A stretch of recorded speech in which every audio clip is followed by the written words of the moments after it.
श्री नरसिंह पुराण के 31वें अध्याय में ध्रुव चरित्र तथा ग्रह नक्षत्र एवं पाताल का संक्षिप्त वर्णन। भारद्वाज जी ने पूछा, सूत जी, ध्रुव कौन है, किसके पुत्र हैं तथा वह सूर्य के आधार कैसे हुए?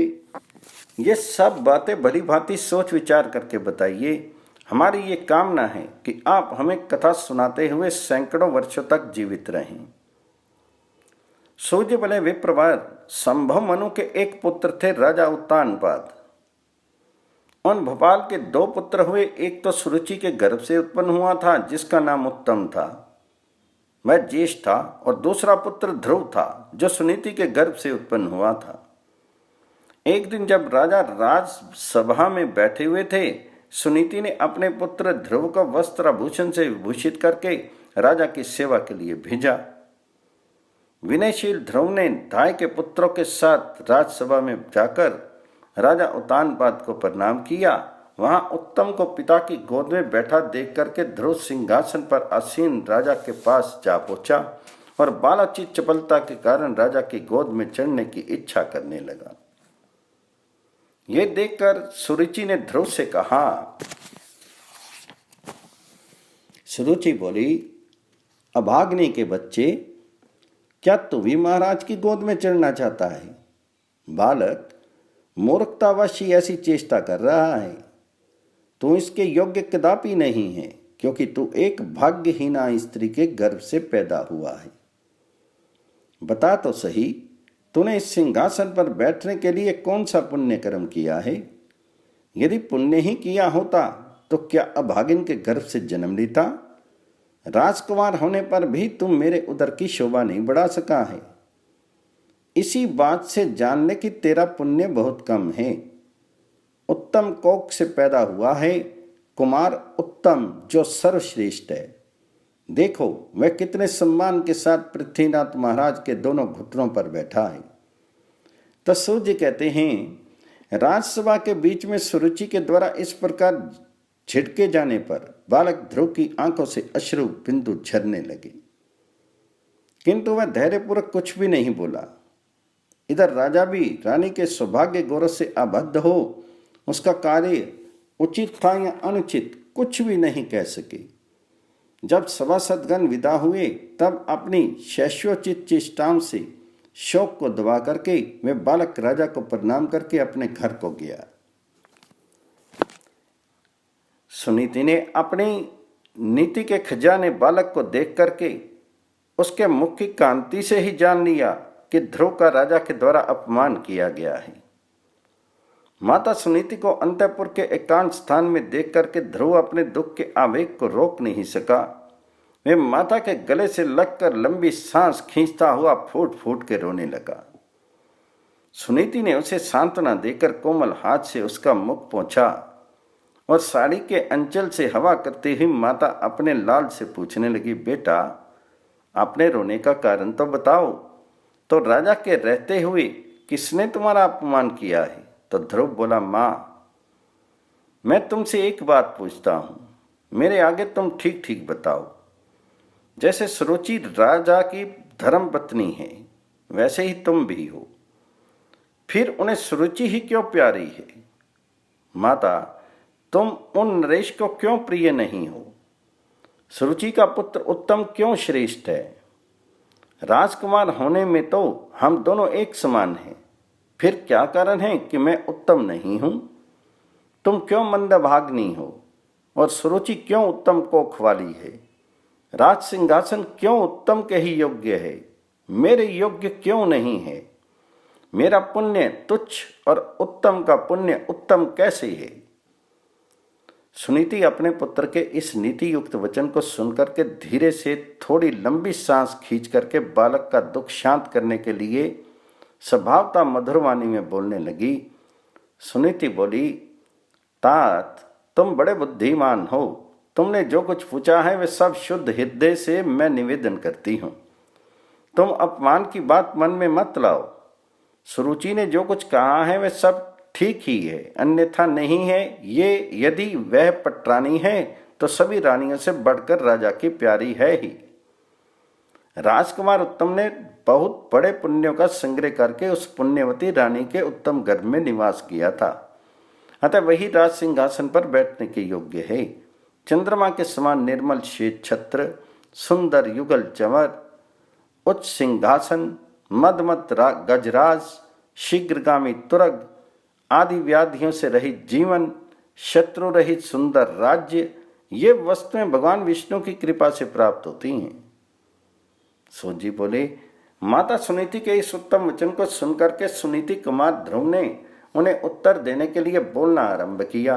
ध्रुव बोला, जन्मदायिनी माता सुनीति, आज मेरे शांतिपूर्वक कहे हुए वचन को सुनो। शुभे, आज तक मैं यही समझता था कि पिता उतानपाद से बढ़कर और कुछ नहीं है, परंतु अब यदि अपने आश्रित जनों की कामना पूर्ण करने वाला कोई और भी है तो ये जानकर आज मैं कृतार्थ हो गया। मां, तुम ऐसा समझो कि उन सर्व आराध्य जगदीश्वर की आराधना करके जो जो स्थान दूसरों के लिए दुर्लभ हैं वे सब मैंने आज ही प्राप्त कर लिया। माता, तुम्हें मेरी एक ही सहायता करनी चाहिए, केवल आज्ञा दे दो जिससे मैं भगवान विष्णु की आराधना करूं। सुनीति बोली, बेटा उतानपाद नंदन, मैं तुम्हें आज्ञा नहीं दे सकती। मेरे बच्चे, इस समय तुम्हारी 7-8 वर्ष की अवस्था है, अभी तो तुम खेलने कूदने के योग्य हो। तात, एकमात्र तुम ही मेरी संतान हो।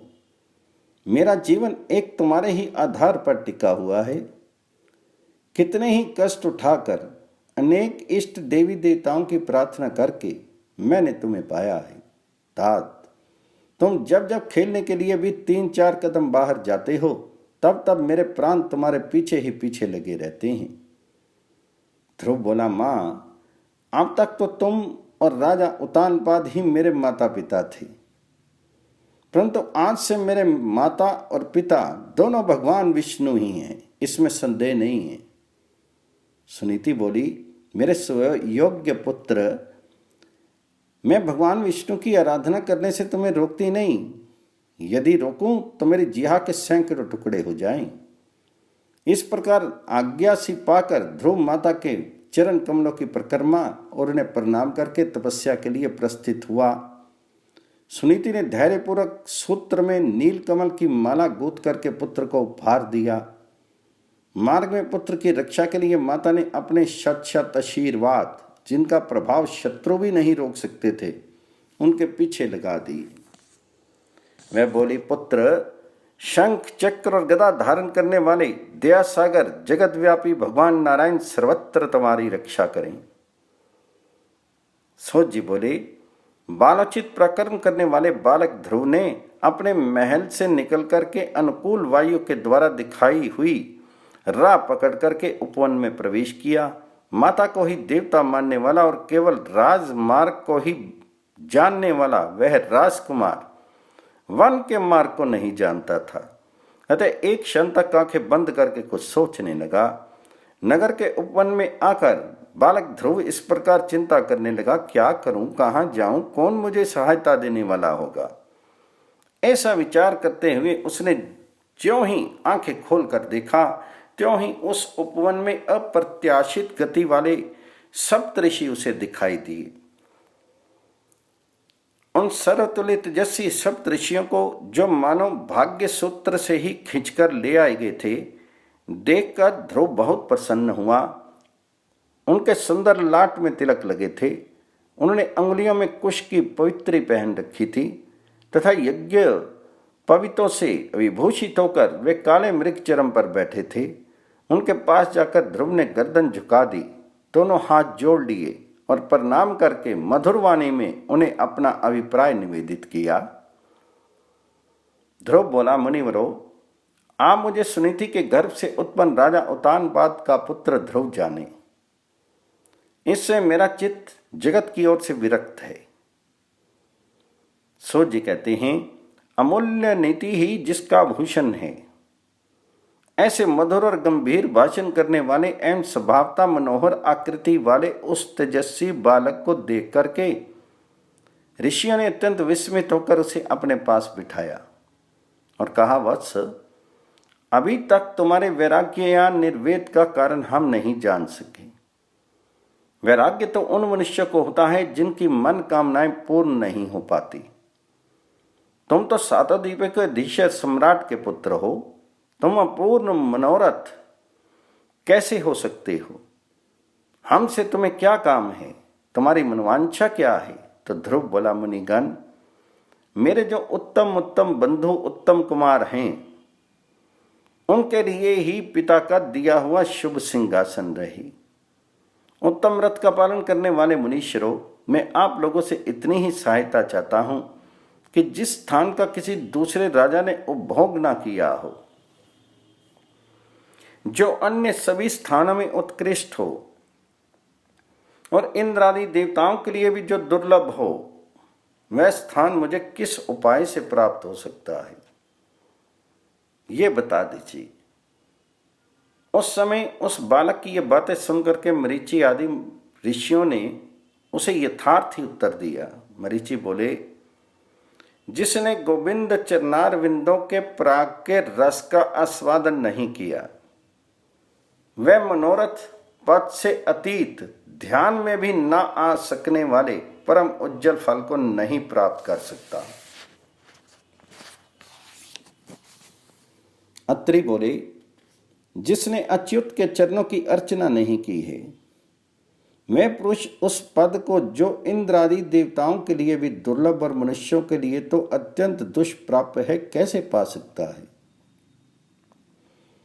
अंगिरा बोले, जो भगवान कमलाकांत के कमनीय चरण कमलों का अनुशीलन चिंतन करता है, उसके लिए त्रिभुवन की सारी संपदाओं का स्थान दुर्लभ नहीं है, दूर नहीं है। प्लस बोले, ध्रुव, जिनके स्मरण मात्र से महापातकों की परंपरा अत्यंत नाश को प्राप्त हो जाती है, वे भगवान विष्णु ही सब कुछ देने वाले हैं।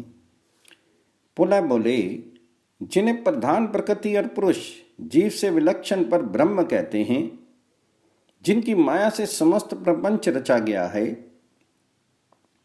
उन भगवान विष्णु का यदि कीर्तन किया जाए तो वे अपने भक्त के अभीष्ट मनोरथ को पूर्ण कर देते हैं। क्रतु बोले, जो यज्ञ पुरुष भगवान विष्णु वेदों के द्वारा जानने योग्य हैं तथा जो जनार्दन इस समस्त जगत के अंतरात्मा हैं, वे प्रसन्न हो तो क्या नहीं दे सकते। वशिष्ठ बोले, राजकुमार, जिनकी बाहों के नर्तन मात्र में 8 सिद्धियां वर्तमान हैं, उन भगवान ऋषिकेश की आराधना करने से धर्म, अर्थ, काम और मोक्ष ये चारों पुरुषार्थ दूर नहीं रहते। ध्रुव बोले, द्विजवरो, भगवान विष्णु की आराधना के संबंध में आप लोगों ने जो विचार प्रकट किया है वह सत्य है। आप मुझे यह बताइए कि उन भगवान जी की पूजा कैसे करनी चाहिए, उनकी विधि का मुझे उपदेश कीजिए। वे बहुत कुछ दे सकते हैं, उनकी आराधना भी कठिन नहीं होगी। मैं राजकुमार हूं और बालक हूं, मुझसे विशेष कष्ट नहीं सहा जा सकता। मुनिगण बोले, खड़े होते, चलते, सोते, जागते, लेटते और बैठते हुए प्रतिक्षण भगवान नारायण का स्मरण करना चाहिए। भगवान वासुदेव का नाम का जप करने वाला मनुष्य पुत्र, स्त्री, मित्र, राज्य, स्वर्ग तथा मोक्ष सब कुछ पा लेता है, इसमें संशय नहीं है। वासुदेव स्वरूप द्वादशाक्षर मंत्र ओम नमो भगवते वासुदेवाय के द्वारा 4 भुजाधारी भगवान विष्णु का ध्यान और जप करके किसने सिद्धि नहीं प्राप्त कर ली? राजकुमार, पिता में ब्रह्मा जी ने भी इस महामंत्र की उपासना की थी, ओम नमो भगवते वासुदेवाय। विष्णु भक्त मनु ने भी राज्य की कामना से इस मंत्र का भगवान जी की आराधना की थी। सत्पुरुष शिरोमणि, तुम भी इस मंत्र के द्वारा ओम नमो भगवते वासुदेवाय के द्वारा भगवान वासुदेव की आराधना में लग जाओ। इसे बहुत शीघ्र ही अपनी मनवांछित समृद्धि प्राप्त कर लोगे।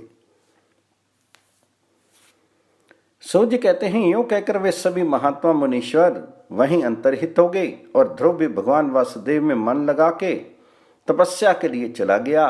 द्वादशाक्षर मंत्र संपूर्ण मनोरथों को देने वाला है। ध्रुव मधुवन में यमुना के तट पर मुनियों की बताई हुई पद्धति से उस मंत्र का जप करने लगा। श्रद्धापूर्वक उस मंत्र का जप करते हुए राजकुमार ध्रुव ने तप के प्रभाव से तत्काल ही हृदय में भगवान कमल नयन को प्रत्यक्षवत देखा। उनकी आकृति बड़ी दिव्य थी।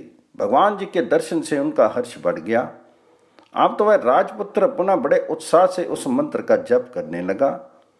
उस समय भूख, प्यास, वर्षा, आंधी और अधिक गर्मी आदि दैहिक दुखों में से कोई भी उसे नहीं व्यापा। उस राजकुमार का मन अनुपम आनंद महासागर में गोता लगा रहा था। अतः उस समय उसे अपने शीर की भी शुद्ध नहीं रह गई थी। कहते हैं, उनकी तपस्या से शंकित हुए देवताओं ने कितने ही विघ्न खड़े किए, परंतु उस तीव्र तपस्वी बालक के लिए वे सभी निष्फल ही सिद्ध हुए। शीत और धूप आदि की ही तरह ये एक देशीय विघ्न भी उस विष्णु स्वरूप मुनि को व्यथित नहीं कर पाते थे। कुछ समय के बाद भक्तजनों के प्रीतम वरदाता भगवान विष्णु बालक ध्रुव के ध्यान बल से संतुष्ट होकर पक्षीराज गरुड़ पर सवार होकर अपने उस भक्त को देखने के लिए आ गए।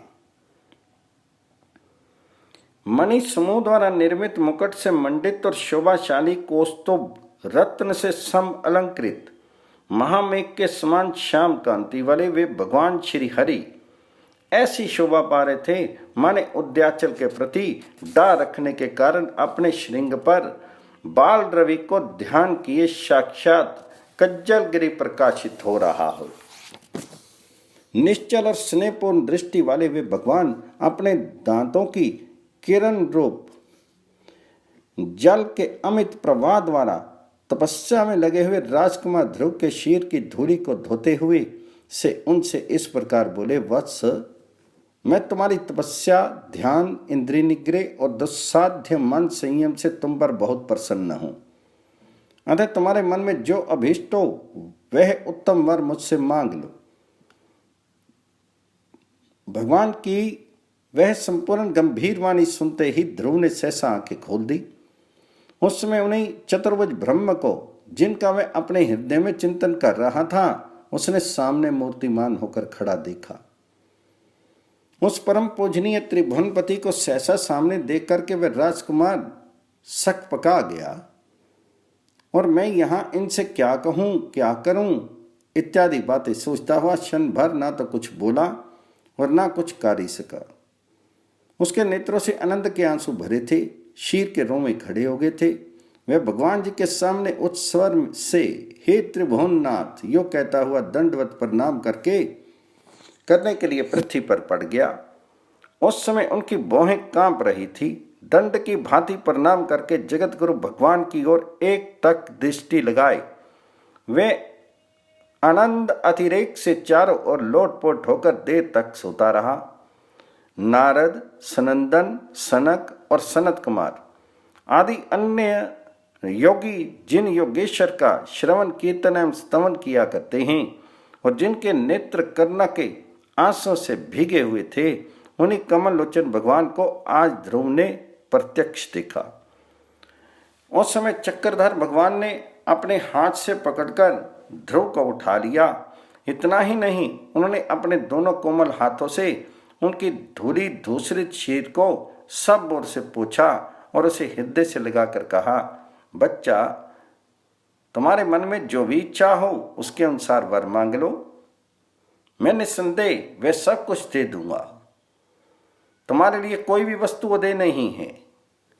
तब राजकुमार ने भगवान विष्णु से यही वर मांगा कि मुझे आपकी स्तुति करने की शक्ति प्राप्त हो।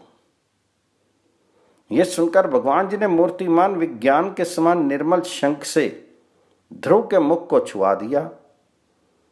मरीचि आदि देव ऋषियों के दिए हुए ज्ञान रूपी चंद्रमा की किरणों से ख्यालित होकर ध्रुव का चित्त पूर्णता निर्मल हो गया था। फिर त्रिभुवन गुरु भगवान जी के शंख स्पर्श से उसके अंतःकरण में ज्ञान रूपी सूर्य का उदय हो जाने पर उसमें पूर्ण प्रकाश हो गया। इससे मैं आनंदित होकर भगवान जी की सुंदर स्तुति करने लगा। ध्रुव बोला, समस्त मुनिगण जिनके चरण कमलों की वंदना करते हैं, जो खर राक्षस अथवा गर्दभ रूपधारी धेनुकासुर का संहार करने वाले हैं, जिनकी बाल लीलाएं चपलता से पूर्ण हैं, देवगण जिनके चरणोदक गंगा जी की आराधना करते हैं, सजल मेघ के समान जिनका श्याम वरण है, 100 विमान के अधिपति शाल के धाम तेज को जिन्होंने सदा के लिए शांत कर दिया है, जिन्होंने सुंदर गोप वनिताओं के अत्यंत विनयवश नूतन प्रेम रस में रास लीला को प्रकट किया और उनसे मोहित होने वाली देव वनिताओं के अंतःकरण में भी आनंद का संचार किया, जिनका आदि और अंत नहीं है, जिन्होंने अपने निर्धन मित्र सुदामा नामक ब्राह्मण का धीरता पूर्वक दैन्य दुख से उद्धार किया, देवराज इंद्र की प्रार्थना से जिन्होंने उनके शत्रु पक्ष को पराजित किया, ऋक्षराज जामवान को गुहा में प्रवेश करके खोई हुई स्यमंतक मणि को लाकर जिन्होंने अपने ऊपर लगे हुए कलंक रूप दुरित को दूर करके त्रिभुवन का भार हल्का कर दिया, जो द्वारकापुरी में नित्य निवास करते हैं, जो अपनी मधुर मुरली बजा करके श्रुति मधुर अतीन्द्रिय ज्ञान को प्रकट करते हैं तथा जमुना तट पर विचरते रहते हैं, जिनके वंशीनाद को सुनने के लिए पक्षी गौ और भृंगगण अपना अपना आहार त्याग देते हैं, जिनके चरण कमल दुस्तर संसार सागर से पार करने के लिए जहाज रूप हैं, जिन्होंने अपनी प्रताप अग्नि में काल यवन को होम दिया है, जो वनमालाधारी हैं, जिनके श्रवण सुंदर मणि में कुंडलों से अलंकृत हैं, जिनके अनेक प्रसिद्ध नाम हैं, जो वेदवाणी तथा देवता और मुनियों के भी मन वाणी के अगोचर हैं, जो भगवान स्वर्णों के समान पीत रेशमी वस्त्र धारण करते हैं, जिनका वक्षस्थल भृगु जी के चरण चिन्ह तथा कौस्तुभ मनु से अलंकृत है, जो अपनी प्रिय भक्त अक्रूर माता देवकी और गोकुल के पालक हैं, तथा जो अपनी चारों भुजाओं से शंख चक्र गदा पद्म धारण किए नूतन तुलसी दल की माला, मुक्ताहार, केयूर, कड़ा और मुकुट आदि से विभूषित हैं, सुनंदन आदि भक्तजन जिन विश्व रूप हरि की उपासना करते हैं, जो प्राण पुरुषोत्तम हैं, पुण्य यश वाले हैं तथा समस्त लोकों के आवास स्थान वासुदेव हैं, जो देवकी के उदर से प्रकट हुए हैं, भूतनाथ शिव तथा ब्रह्मा जी ने जिनके चरणार विंदों पर मस्तक झुकाया है, जो वृंदावन में की गई लीला से थकी हुई गोपियों के श्रम को दूर करने वाले हैं, सज्जनों के मनोरथों को जो श्रद्धा पूर्ण किया करते हैं, ऐसी महिमा वाले हैं सर्वेश्वर, जो कुंद के समान उज्जवल शंख धारण करते हैं, जिनका चंद्रमा के समान सुंदर मुख है, सुंदर नेत्र हैं तथा अत्यंत मनोहर मुस्कान है, ऐसे अत्यंत हृदयहारी आपके इस रूप को जो ज्ञानियों द्वारा वंदित है, मैं प्रणाम करता हूँ। मैं उत्तम स्थान प्राप्त करने की इच्छा से तपस्या में प्रवृत्त हुआ और बड़े बड़े मनुष्यों के लिए भी जिनका दर्शन पाना संभव है, उन्हीं आप परमेश्वर का दर्शन पा गया। ठीक उसी तरह जैसे कांच की खोज करने वाला कोई मनुष्य भाग्यवश दिव्य रत्न हस्तगत कर ले, स्वामीन मैं कृतार्थ हो गया। अब मैं कोई वर नहीं मांगता।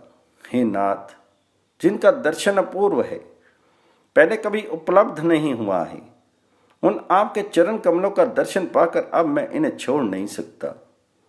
मैं अब भोगों की याचना नहीं करूंगा। ऐसा कोई मूर्ख ही होगा जो कल्प वृक्ष से केवल भूसी पाना चाहेगा।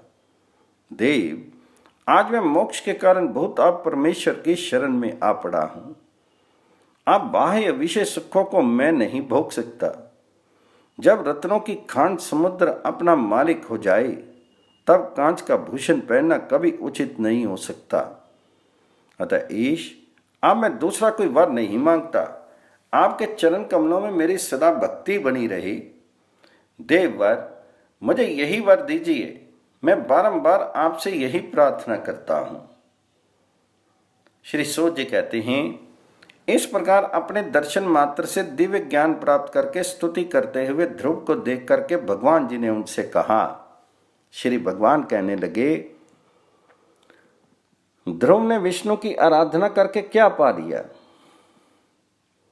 इस तरह का अपवाद लोगों में ना फैल जाए, इसके लिए तुम अपने अभीष्ट सर्वोत्तम स्थान को ग्रहण करो।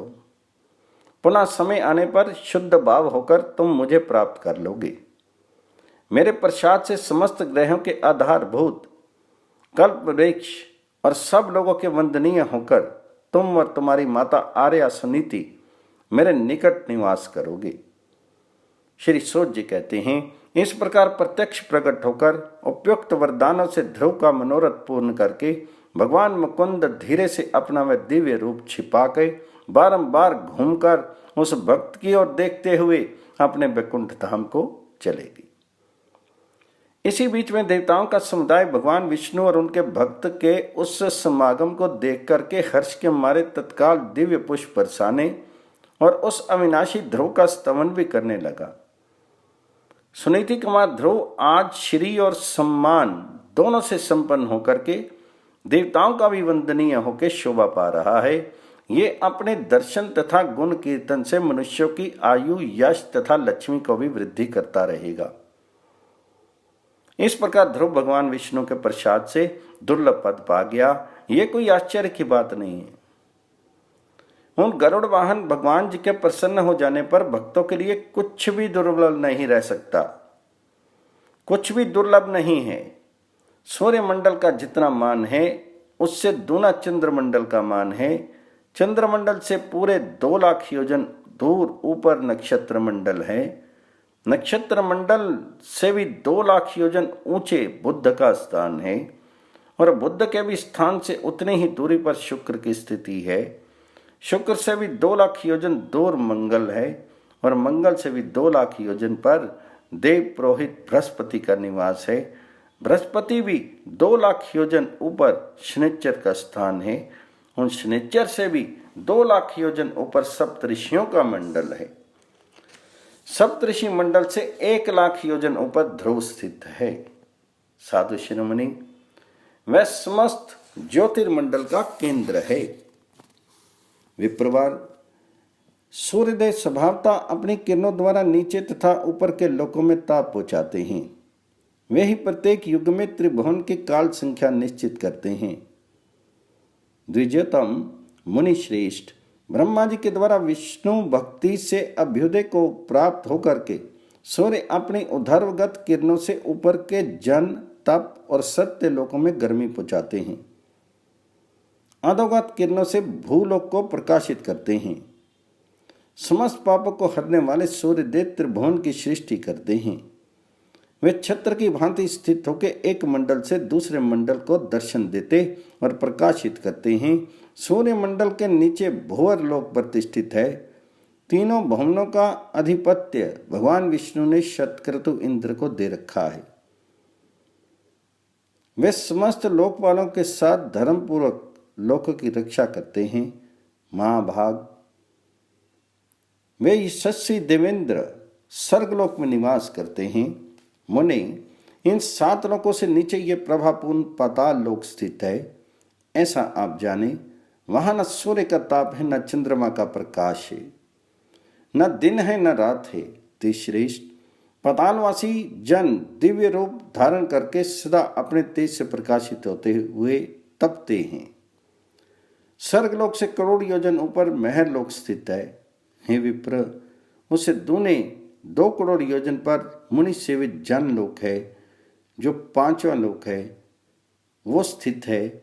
उसे 4 करोड़ योजन ऊपर तपोलोक की स्थिति है।